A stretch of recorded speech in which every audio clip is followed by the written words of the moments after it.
Andiem, c'est d'abord une convergence de tous les partenaires sociaux, sans la moindre exception, pour témoigner à travers d'un accord de branche de la volonté du secteur de maintenir et de développer l'emploi des personnes handicapées. Nous avons un objectif qui est de 400 recrutements à fin 2014. Nous avons donc une obligation de moyens, certes, mais nous avons aussi, je l'affirme, une obligation morale de résultat.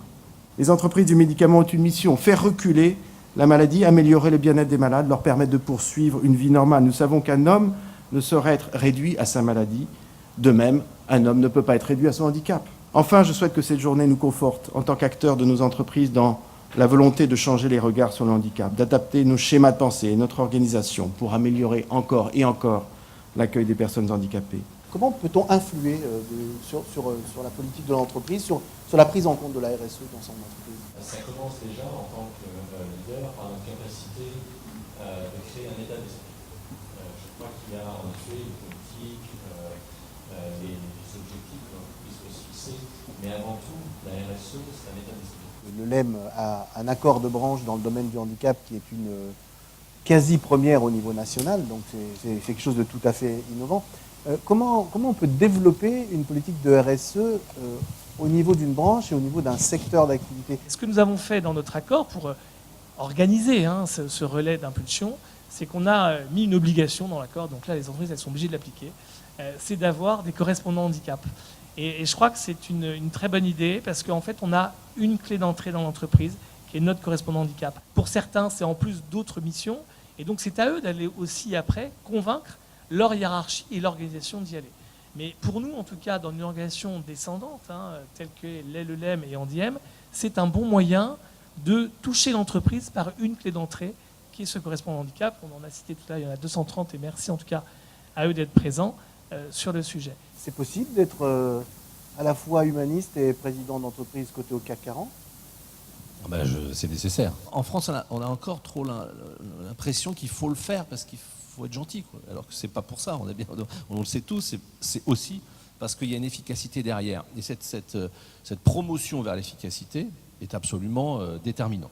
Dans la musique, quand vous dites que vous avez une politique de diversité, c'est à la fois intelligent économiquement, et vous pouvez le vendre à des indices financiers, parce que les talents, ils sont partout. Donc aller donner des instruments et faire un studio tournant en Afrique, c'est évidemment un cadeau qu'on fait à des jeunes qui n'auraient jamais l'occasion d'exprimer leurs dons, mais c'est aussi un cadeau qu'on se fait à nous-mêmes, parce qu'on a des chances de tomber sur un très bon. Comment rendre compatible l'évaluation et l'augmentation du cours de bourse, on va dire, avec les moyens nécessaires à la RSE et à la diversité?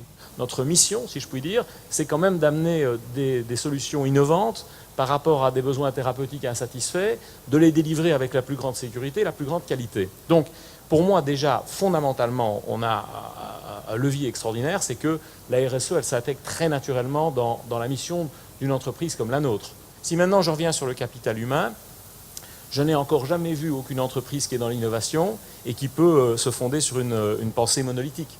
On a besoin vraiment d'avoir des gens qui pensent différemment. Et d'ailleurs, au-delà de nos entreprises, on les connecte sur des plateformes mondiales aujourd'hui.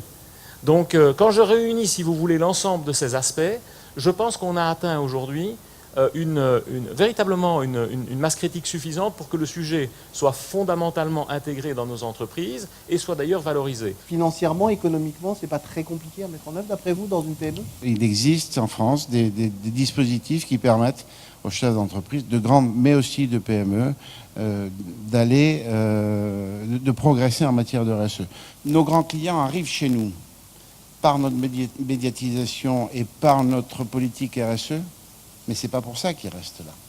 Ils restent chez nous tout simplement parce qu'on produit un service de qualité. Il y a un mot qui n'a pas été encore prononcé ce matin, c'est le mot de performance.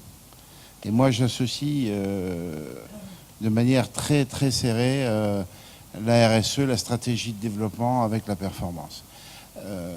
Quel est le coût d'une politique de RSE dans une entreprise? Moi, je pourrais répondre quel est le gain.